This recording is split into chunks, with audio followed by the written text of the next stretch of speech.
नमस्कार, Asian news चॅनलमध्ये आपले स्वागत आहे। नाशिक जिल्ह्यामध्ये गेल्या आठवड्याभरापासून पावसाची संततधार सुरूच आहे। जिल्ह्यामध्येही नदी नाल्यांना पूर आलेले आहेत। सुरगाणा तालुक्यामध्ये आज सकाळपासूनच पावसाने जोर धरला होता।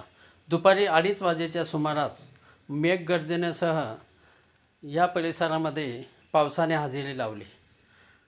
सुरगाणाच्या घाटमाथ्यावर असलेल्या घागबारी, उंबरपाडा, सराड, हरण टेकडी, संजयनगर तसेच वटाबारी परिसरामध्ये जोरदार पावसाने हजेरी लावली।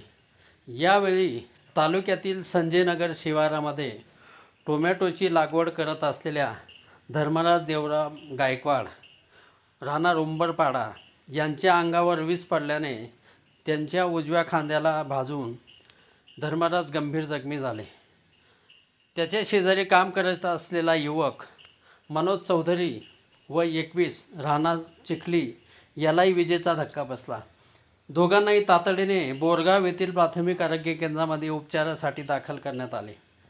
मात्र धर्मराजला पुढील उपचारासाठी नाशिक जिल्हा शासकीय ग्रामीण रुग्णालयात दाखल करण्यात आले, तर मनोज याच्यावर बोरगाव येथील प्राथमिक आरोग्य केंद्रामध्ये उपचार सुरू असल्याचे डॉक्टरांनी सांगितले।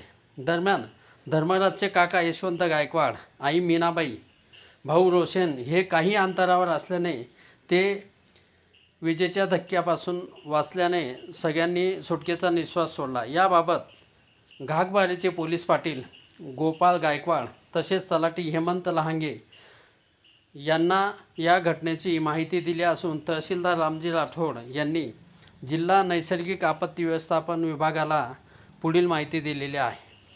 या ठिकाणी येथील तलाठी हेमंत लहांगे यांनी पंचनामा केला असून पुढील तपास सुरू आहे। एशियन न्यूजसाठी प्रतिनिधी सुरगाणा। धन्यवाद।